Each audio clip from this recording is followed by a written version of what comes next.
جو علم میں نہیں ہے، علم میں آ جائے مان لیں، علم میں آ جائے بس پھر کریں۔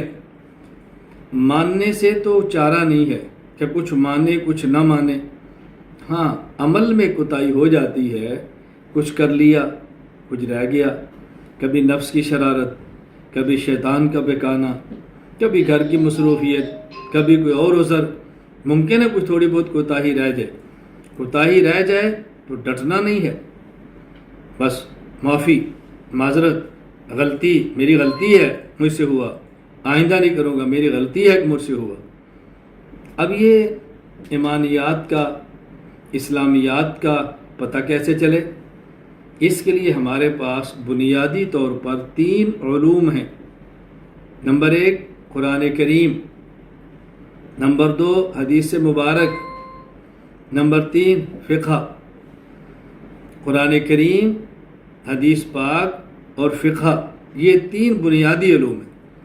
سب سے پہلے قرآن کریم، سب سے پہلے کیوں یہ اللہ کا کلام ہے، اللہ شہنشاہ ہے، شہنشاہوں کا کلام بھی کلاموں کا شہنشاہ ہوتا ہے۔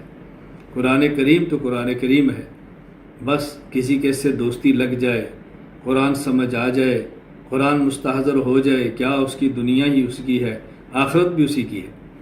نمبر 1 قرآن کریم، پھر قرآن کریم کی وہ شرح جو رسول اللہ صلی اللہ علیہ وسلم نے اپنے قول سے، اپنے فعل سے فرمائی ہے، حدیث پاک، حدیث پاک۔ پھر بہت سارے مسائل قرآن کریم کے اندر ہیں، بہت سارے مسائل احادیث کے اندر ہیں، بعض نظر آ رہے ہیں بعض نظر نہیں آ رہے۔ اللہ کروڑوں رحمت نازل فرمائے، حضرت امام اعظم ابو حنیفہ، نعمان بن ثابت، حضرت امام مالک بن انس، حضرت امام محمد بن ادریس شافعی، اللہ اکبر، حضرت امام احمد بن حنبل اور دیگر فقہا پر کہ جنہوں نے دن رات ایک فرمایا، قرآن کریم اور احادیث سے مسائل کو نکالا اور لکھ کر فقہ کی صورت میں ہمیں دے دیا۔ فقہ تو نام ہی سمجھ کا ہے، وہ سمجھے ہیں اور ہمیں دے دیا، کتنا ہمارے اوپر احسان فرمایا۔ اب ہمارے ذمے ہے ہم قرآن کریم کو پڑھیں، قرآن کریم کو سمجھیں، اس کے مطابق اپنی زندگی گزاریں۔ حدیث مبارک پڑھیں، حدیث مبارک سمجھیں، اس کے مطابق اپنی زندگی گزاریں۔